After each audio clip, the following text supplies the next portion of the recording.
I logged it as a distress pattern, and I want that on the record before anyone else tells this story differently, because the report I filed is the only version of it that still exists in any official archive, and archives have a way of outliving the people who could correct them. We were the Halworth Reach, and on paper we did not exist. Decommissioned 11 years prior, our hull number reassigned to a frigate since scrapped. 6 of us remained, running the old patrol loop because it was the last order any of us had been given and nobody had sent a newer one. We kept the reactor warm out of habit. Petty Officer Anwen Cole kept the chapel array open out of the same habit, because she liked to listen to it off hours. Said the old band caught strange things sometimes. Ghost choirs from systems nobody had charted in a century. That was the array that caught Terence hold. I knew it first as a harmonic spike at O'Fortwelve, riding a comms band so old the manual marked it deprecated in handwriting. Cole woke me. She didn't say SOS.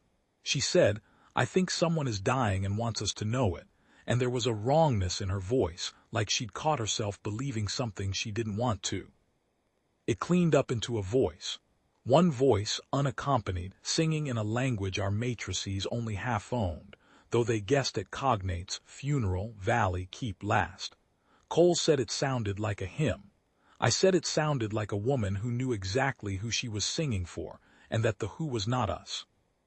She was right that it was a hymn. I was right that it wasn't for us. We were both right, and being right got us nowhere fast enough. Captain Orsa Tavel made the call before sunrise. She didn't call it a rescue. She called it a fix on the source and an early burn, which on the Halworth Reach had become the same thing a long time ago. 6 hours to the pass. Terence Cole sat inside a ring of mountains so total it read from orbit as a closed system. A kingdom that had sealed itself off generations back from something it never named in any record we found.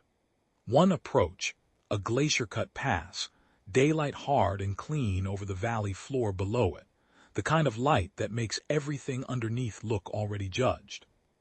We came in at local noon and saw what the hymn had been for. Something had come over the ridge in the night. Not an army, one thing, vast and patient, moving through the lower terraces the way water moves through a cracked foundation, slow and nearly finished by the time we cleared the pass. It barely registered the ship. It wanted the valley, and it had been working at the valley for hours. I won't name it in this telling. Terence Cole never named it in our hearing, and I think that mattered to them. Some things you outlast, you don't dignify. The ward chapel was cut into the cliff above the terraces. Stone steps switchbacking up from a market square that was now mostly rubble. Tavel took the lander down with 4 of us, weapons hot, expecting survivors arming for a last stand, a call we could answer the way distress usually means.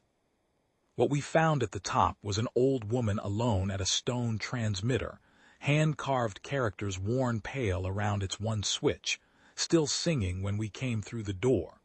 She finished her line before she turned. What was on her face wasn't relief. It was the total confusion of someone watching a door open that she had never built a door into. Her name was Inset Yura Devon, last of an unbroken line of ward keepers the valley had kept since the sealing women whose function was to stand in that chapel during the worst of it and sing the valley's dead onward, on a transmitter never built to send outward. It sent inward, into every home with a stone receiver by the door, so no one in Terence Cole ever died without the valley knowing it together, in the same hour. She had been singing 6 hours straight. She told Cole later, gently translated, that she'd assumed she would be singing for everyone, herself included, before the night was out. The hymn was not a call for help. It had never once been a call for help. It was a goodbye, and it was supposed to stay inside the ring of mountains where it belonged.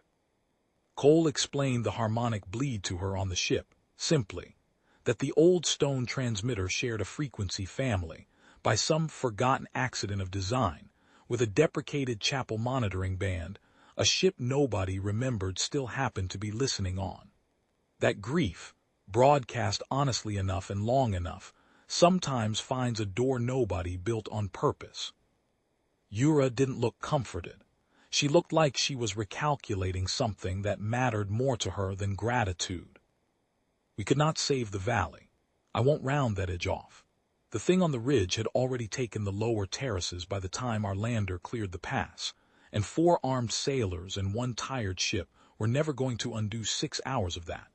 What we did was hold the high ground around the chapel, and Tavel lit every system the Halworth Reach had, every light, every array, screaming presence into a sky that had been silent over that valley longer than anyone living could remember. Whatever was below noticed, the way large slow things eventually notice large bright things, and began climbing toward us instead of finishing what was below. That gave the people still in the upper terraces time to climb the steps, 41 of them by the final count, not the whole valley, not even most of it, but 41 who came up through smoke and dust into the chapel doorway and found a woman still at her transmitter and 5 strangers holding a line in front of her, and none of those 41 died on those steps, the only number from that day I've held onto without my hand shaking. It took the rest of the daylight and most of our remaining ordnance to put the thing down. I won't describe that part. It doesn't belong to the hymn, and I don't think Yura would want it dwelt on here either. When it was over, she came and stood beside me on the steps, looking down at the lower terraces in that flat mountain light, and said something Cole translated for me much later, carefully, like handing me something fragile. She said, I did not sing that song to be heard. I sang it so the valley would not be alone when it ended. You were not supposed to be listening. I didn't have a good answer. I told her through Cole that we hadn't meant to hear it either, that the ship was old and half forgotten, running a loop nobody above us remembered ordering.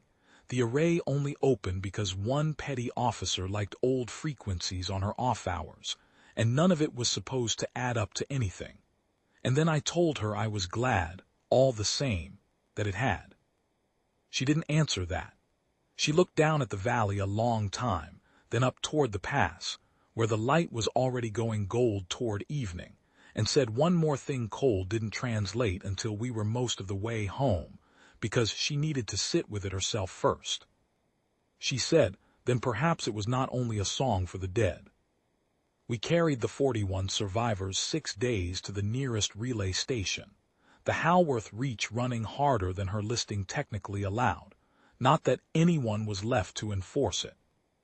I filed the report myself, plainly, that a closed civilization's funeral broadcast had bled onto an old monitoring band through no fault of either party, that a ship not officially in service had answered it as distress because that was the only frame any of us had for a song like that, and that the misunderstanding had, this once, saved 41 lives a correct understanding would have left to die unheard. I recommended the frequency be flagged for permanent monitoring. I didn't explain why. The reason was that somewhere in a valley with most of its terraces empty now, a woman would go on singing for her dead, the way her line always had, and I wanted one ship left somewhere, old or new, remembered or not, still listening on the chance a hymn might need answering as more than a hymn. We never told her we'd keep listening. Some promises are better kept than spoken. I think she already suspected it, from the way she watched the sky that last evening. Not like a woman saying goodbye to strangers, but like a woman filing one more name into a list she intended to keep singing toward, whether or not anyone above the mountains ever answered again. I was not supposed to hear that hymn. I have never once been sorry that I did, and I don't expect that to change for as long as I'm the one telling it.